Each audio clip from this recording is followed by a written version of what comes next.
Luxury is no stranger to Sotheby's. Founded in the heart of London on New Bond Street in 1744, it's an exceptional auction house.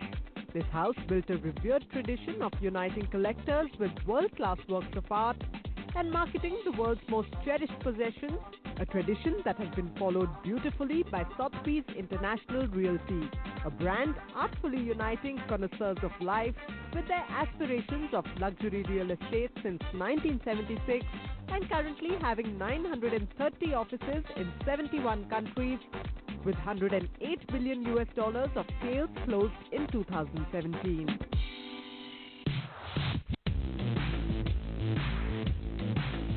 Sotheby's International Realty recently brought together global thought leaders of luxury real estate at the India Sotheby's International Realty's Global Luxury Realty Conclave.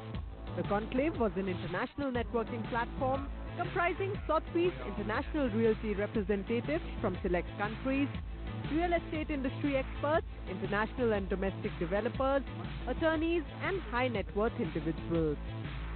Amit Burman, Vice Chairman Dabur India and Chairman India Sotheby's International Realty, kick-started the event with an opening address, followed by insightful speeches by Yamini Mehta, Senior Director and International Head of Indian and South Asian Art at Sotheby's, Arun Kumar Nanda, Chairman Mahindra Life Spaces and CII National Committee on Skill Development, and Rajiv Kumar, Vice Chairman of Niti Aayog. It's my pleasure to welcome you all to the second edition of the Global Luxury Reality Conclave presented by India Sotheby's International Realty and CII. My special welcome to Dr. Rajiv Kumar, Vice Chairman Niti Aayog, Philip White, Global President and CEO Sotheby's International Realty, Dr. Arun Nanda, Non-Executive Director Mahindra & Mahindra, and of course Yamini Mehta, Senior Director and International Head of India and Sotheby's Asian Art Sotheby's. A special welcome to all representatives of Sotheby's International Realty who've traveled from all over the world, from destinations from US, Canada, Europe, UAE, and even Mauritius to be with us today. Good morning, everybody. Thank you for having us. I'm here representing Sotheby's Auction House and very proud to be here to help celebrate the launch of Sotheby's India and especially the new Bombay office. Sotheby's is a company that has been in existence since 1744 and is the oldest company on the New York Stock Exchange. Every day I come to work, I think, wow, I work in a company that's been in existence longer than the United States, 1744. Can you imagine that? A company that's been around for generations. And I'm very proud to represent the ideals of quality, luxury, client service that is what we deal with every day. I have had the pleasure of running various diverse businesses because as president of Mahindra, I looked at business from advertising to automobiles, to tractors, to real estate, to finance, to telecom, to IT. You can name it and we were there. But I must say that real estate, somewhere down the line we decided we'd get into real estate because it seems to be a money spinner. And I must tell you that I had hair before I started the real estate business. It's a very challenging business, but the excitement today is that it's always been a cyclical business. So it's a cyclical business, it goes up and down, and the good news is that we are at the bottom of the cycle, so the only way you can go is up. And I think I must compliment the CEO of Sotheby's for not only moving from 8 billion to 108 billion, but also for his sense of perfect timing. Because, as Warren Buffett said, the wise people think of getting into the business at the low cycle, and the not so wise ones get on the higher cycle, because this is the only way it can go up. Let me share a few perceptions or few opinions I have on how the market is going to change. One is Ms. Yamini Mehta, is that right? She talked about luxury goods and all that. And those of you who are even in your 40s, leave aside being in the 60s like me, would remember that if not long ago, 10, 15 years ago, even if you wanted a very mediocre high street brand, you had to go to London, or you had to go to New York, or you had to go to Paris. Today you can walk into a mall next door, and that is consumerism in India in its next phase. And the same thing applies to real estate, because it is moving from a place of shelter to a place of luxury. And that's where your company will play a role, because the Indian customers are maturing. They're looking at things from a different perspective. As I said, when my father bought his first house, it was a question of that he needed a roof over his head for his family. Today, the younger people, when they buy houses, it's lifestyle, it's luxury, it's comfort, it's mood. And that's where players like Sotheby's will play a very important role. The fact remains that the reality sector, of which the luxury reality is just a part of, is a sector which in India already accounts for something like 8%, nearly 8% of the GDP. Now that's a huge share. I mean, I think I don't know of any other sector which employs more people, more, in itself, other than agriculture. About 40 million people, get employed in this sector. It's projected to have growth of employment, which is what the government's main interest is at the moment, of something close to 10% as we go forward. We're expecting the sector to have nearly 67, 65 million people going forward in 2022. And we in the economists continue to talk about sectors which have the highest linkages with the rest of the economy. And the real sector, as you know, the backward and the forward linkages have probably are as many as 200. So if the real sector grows, the rest of the economy grows.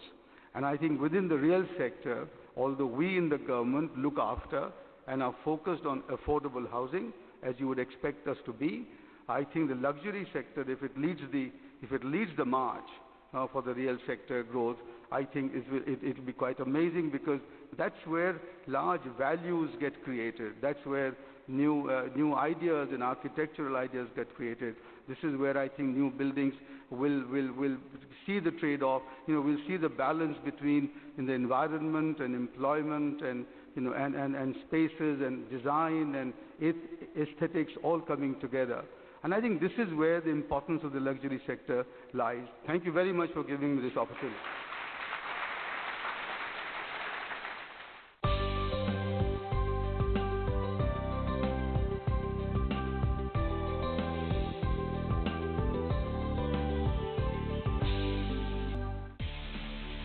The Sotheby's Luxury Realty Conclave was jam-packed with insightful sessions, including a panel discussion on buying behavior of global Indians, moderated by Manisha Natarajan, Group Editor, Real Estate and Urban Development at Network 18, and an exclusive interview of Philip White, President and CEO of Sotheby's International Realty.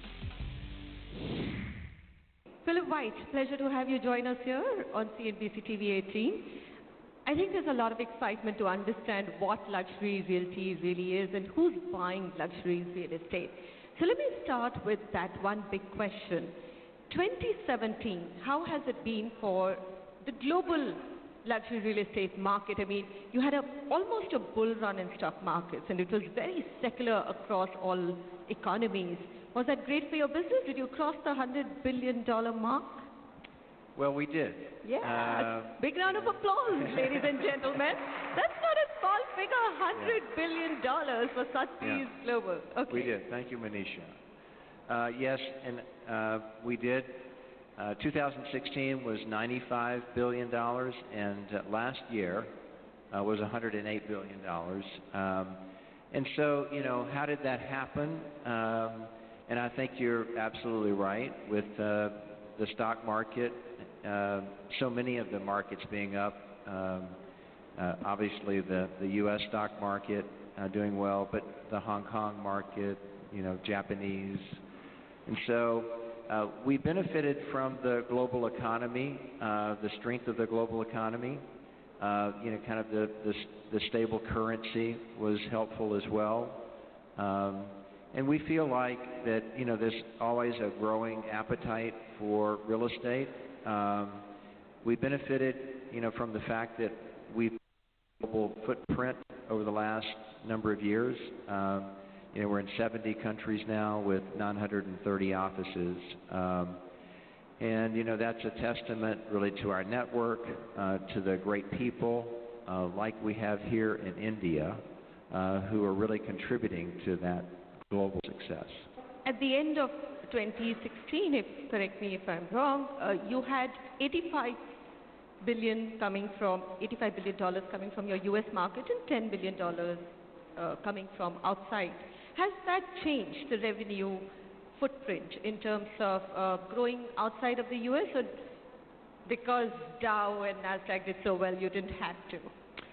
Well, Manisha, you do your homework.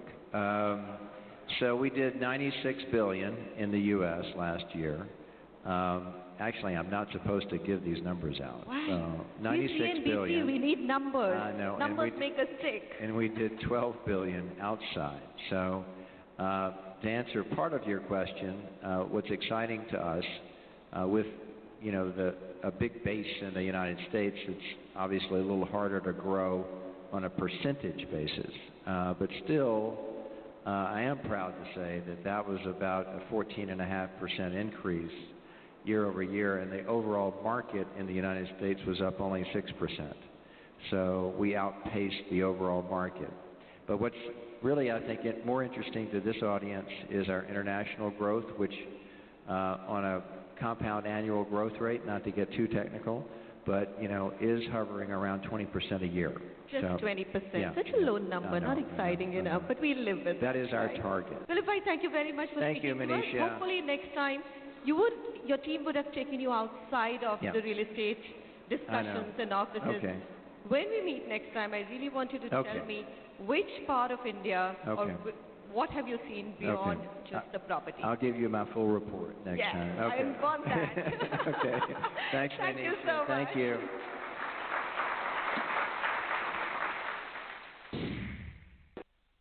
Right. Let me start this conversation, and Nikki, always ladies first and the celebrity.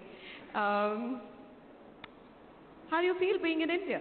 Is this your first visit? I think I may be staying a lot longer. Received more applause here today in Delhi than I have in New York. Most importantly, we're really thrilled to have you part of this today. Your interest and your knowledge in the real estate community and industry is extremely valuable for all of us. But to answer your question, I am a woman on a mission. We certainly understand that our residential real estate world is no longer a local community. It is most definitely global. Many, many, many residential buyers today have multiple properties across the globe. This is tying not only our world together, but obviously our economy. And my mission while I'm here is to launch our India desk. I'm very excited over the fact we're actually just being copycats. There's been a tremendous amount of fuel activity, as you well know, in Europe, particularly London, in the last couple of years. So we very smartly took one of the prime motivators of that activity with Sotheby's in our London office, Mr. Akash Puri, and we have convinced him with an offer he cannot refuse to come to New York and teach us everything he knows about the Indian consumer, the Indian buyer, and their goals. And we're certainly looking forward to our alliance and our collaboration with Sotheby's India. All right. Brad, I believe you actually had a really big setup in Canada, and it's one of the few listed Sotheby's outfits? Yes. Well, Canada has a very long tradition of welcoming Indians to the country. It does. They've been helping to build the country for many, many years. Canada is one of the most multicultural countries in the world, and so people from a wide variety of backgrounds feel very comfortable there because they're among their peers, but they're also among others, and it's a very welcoming country in that respect. Indians make up 4% of the total Canadian population.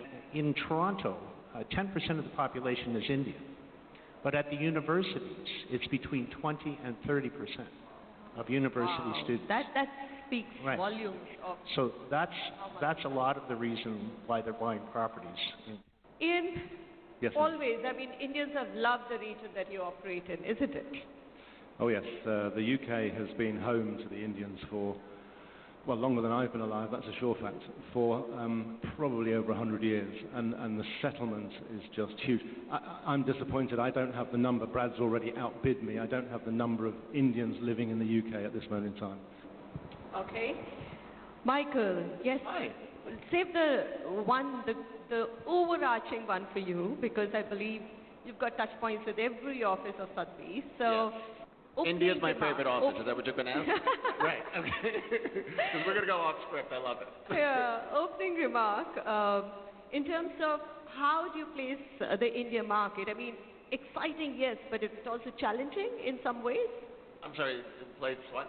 The getting Indians to buy abroad. You know, so I know that we were talking about some of the India as a buying group, and it's one of the most exciting groups that we see on a global scale. I know that we were talking about the Brazilian and the Russians about 8 or 10 years ago, and now we're just talking about the Chinese and the Indians.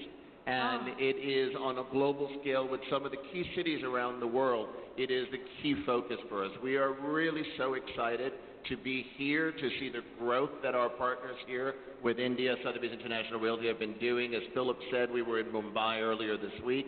We are looking at other key cities that we will be opening, including Bangalore and other areas around. So it's quite exciting for us as a brand. So it's Delhi and Mumbai right now, and you're opening in Bengaluru. That is correct. We are opening in several key cities around India. So I'm putting some very kind pressure on my affiliates here who are nodding in the front row. Praveen, thank you very much for being here. And here, there's so many of Sotheby heads from various countries, probably vying for Indians, right? Tell us, I mean, what is it that Indians should be looking at before they buy or commit to buying real estate anywhere in the world? Are there things that they need to be careful about? And if you can just give us, overarching things, and then I will get into the details. Indians, it's more of a mindset. So you see the last decade or so, I mean, there is globalization of the Indian mindset. And the fact that wherever Indians go, rather than rent a property, they always want to acquire one. So, I mean, they want to create a home of their own and never look at a rented property and buy on their own. The other contributing factor has been, the way the business in India has grown over the last 10 years or so. And the way, the income levels have increased. A lot of, A, the houses have become very affordable. B, the business needs are also taking them overseas. So where they spend a lot of time overseas, they rather would want to buy a house than rent one. So you're saying if they have business ties close to any country or any city, then they end up buying there rather than renting. Rent one, That's great business, I tell you, for Sotheby's, isn't it? I mean, just the love Indians have for buying real estate, it's quite unbelievable. Ladies and gentlemen, thank you very much for joining me here on this very interesting panel discussion. The two-day event was a huge success, offering a unique platform to interact with top business minds in the luxury real estate industry and covering an extensive range of relevant topics for various stakeholders. The conclave was successful in leveraging the Sotheby's International Realty brand's global presence and reaching out to the wide Indian diaspora spread across the world.